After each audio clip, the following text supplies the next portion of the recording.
Hi, my name is Carl and welcome to a new video. Today I'm going to teach you the 3-step method to any successful drift. We are in Assetto Corsa, we're driving a BMW M3 made especially for drifting with about 630 horsepower or something ridiculous like that. We're on a track that is called Rfarctor and is actually situated in Greece. I've actually reviewed this track in my previous video. Make sure to check that out if that interests you and if you are interested in Greek tracks. I've chosen this track because in my opinion it's one of the easiest tracks to learn drifting at. It has a lot of hairpins and very long corners, so you can just kind of resettle after every corner and reset the car and go into the next corner as well, because you've got a little bit of straights in between every corners. So a very easy track to learn at. Both of these, both the car and the track are going to be in the description down below for you to download, because I think this combo is one of the easiest ones for beginners to learn drifting. That's how I learned my brother to do it and another friend. Now, let's go into some other prerequisites before we start. For drifting, you need a force feedback wheel, because you need the self-centering forces of the wheel to know when the car is going in the right direction, for the wheels to point in the right direction, for the car to be sliding controllably, and yeah, that's just it. So you need a lot of force feedback. Now, entry-level wheels are going to be all right if you just crank up that gain all the way to 150% on Assetto Corsa. So if you're using a Logitech G29, a G920, that doesn't mean you can't drift. You just need to crank up that force feedback. You can definitely also drift with cheaper model wheels. I've done it in the past with wheels that had, well, way too low force feedback to actually reliably get a drift, but then you're gonna force the wheel in the right direction, and for beginners it's not good. So you need a little bit of expertise before you start going with those wheels. So unfortunately, if you don't have enough force feedback, that's just gonna be the problem. If you have a higher end wheel but you tend to use low force feedback, well, most of the time these drift pack cars have higher force feedbacks, but you can still crank up your own force feedback a little bit, and then you can tweak the car's force feedback using the minus and plus key on your keyboard. If you didn't know that, that's a hack for Assetto Corsa. Anyway, now that the prerequisites are out of the way, let's talk about the first step to any drift, and that is the loss of traction. So to lose traction with your rear wheels, there are 3 methods, of course, 3 tried and tested methods. The first one is going to be to just put the power down, and I'm sure that happened before to many of you guys when you were in a normal sim racing race. You just put too much power down and the car just goes. The next one is going to be to use a clutch kick. So I press the clutch and get a little bit of power down, and it's going to rev up the car very quickly, and when you let go of the clutch, well, your car is going to start spinning. The last method is to use the handbrake. No, I actually used the power there, sorry. So the handbrake is going to be used here, and as you can see, the car also just goes. So 3 methods of doing it, but I'm going to advise you to use only the throttle, because at the beginning, when you're learning to drift, you basically want to focus on as little as possible, because drifting, although it's not that difficult, it requires you to be very quick and to remember the 3 steps in a row, to know what you're doing, and you are going to modulate the throttle a little bit while you are drifting. So I want you to focus really on the throttle and not go to any other exterior well, methods of breaking traction. Just focus on the throttle for today's video. Do it for a couple of hours, and then after that, once you've got a grip on the 3 steps that we're gonna mention today, you can actually start learning the other techniques. But a drift is only a drift if you catch it. So the second step is actually to catch your drift. First, initiate your drift, and then after that, you're gonna catch it. Now, what happens when your rear wheels break traction? Your front wheel actually still remain on the track. They remain gripped on the track.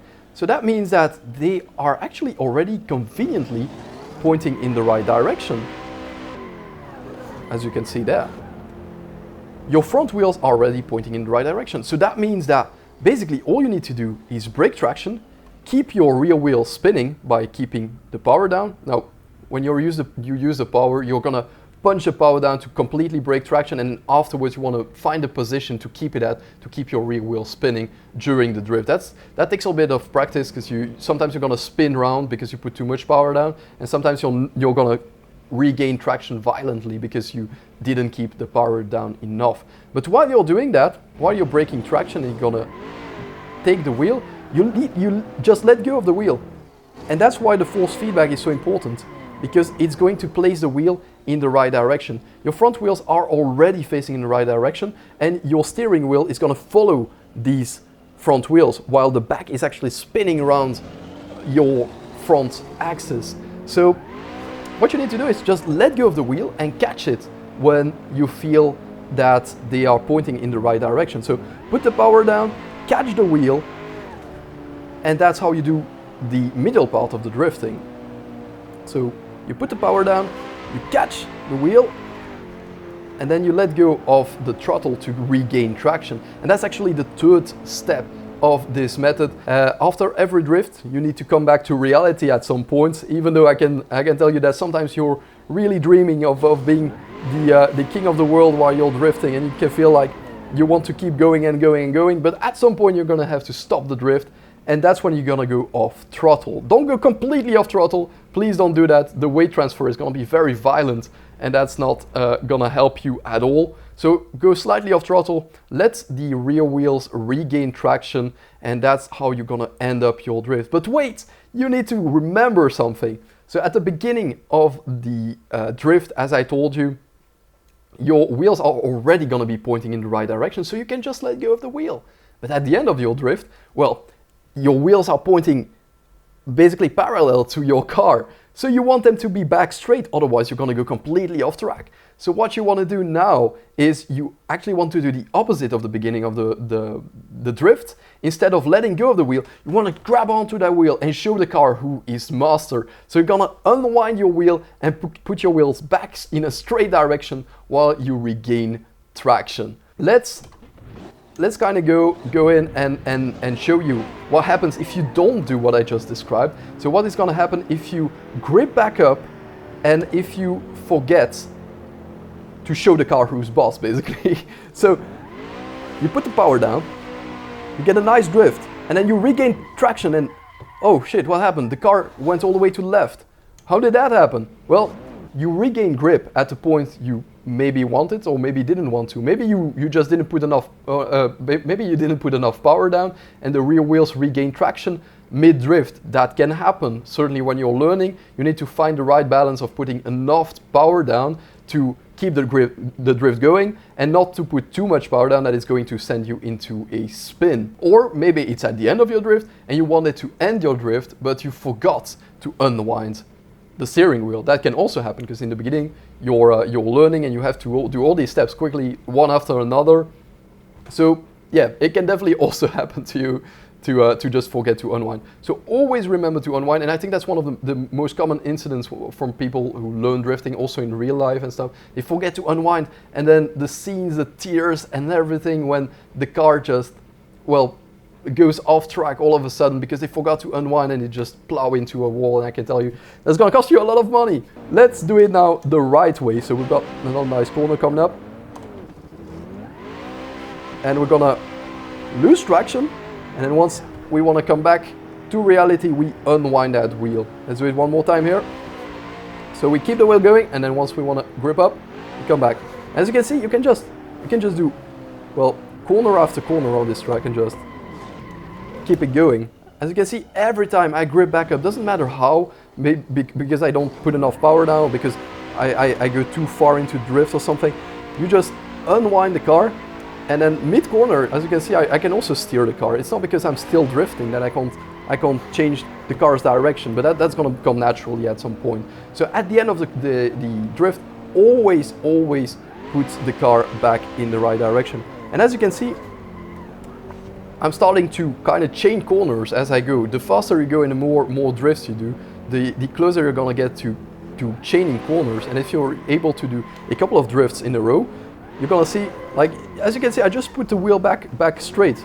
But if you want the drift to keep going, you just gotta do it quicker. And basically, after a while, See, you grip back up and then you come back into a drift, and what happens is you can just chain the drifts one after another. So if you want to chain corners, all you need to do is basically just repeat steps 1, 2, 3 quickly in a row, and that's going to give you a drift. I did teach my brother in about an hour to do some very nice drifts, and he started to chain corners after about an hour. But of course, I'm not going to be there next to you to teach you how to drift. So you need to be troubleshooting your own errors while you're drifting. So I'm going to tell you what you need to look out for, and what mistakes can mean while you're drifting, so that you can actually take a look at the mistakes that you do and instantly learn from it and do it better next time. So first off, if you initiate the drift and you catch it, but then you put too much power down and you spin,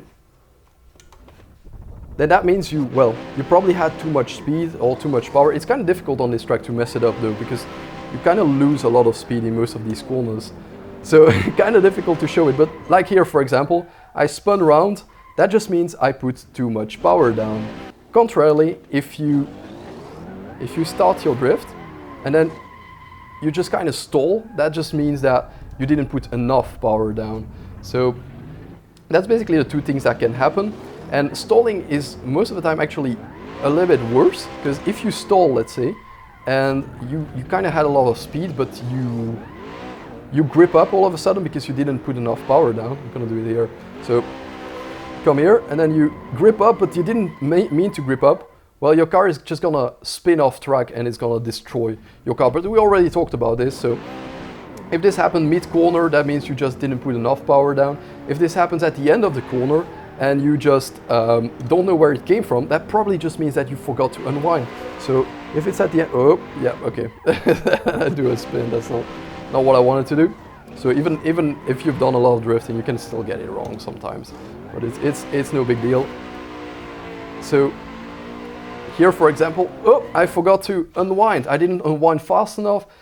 I know multiple things can happen, but if you see that kind of an event happen, that just means you forgot to unwind, or you gripped up and you didn't unwind fast enough. So if your car veers off track very violently and quickly, that just means that.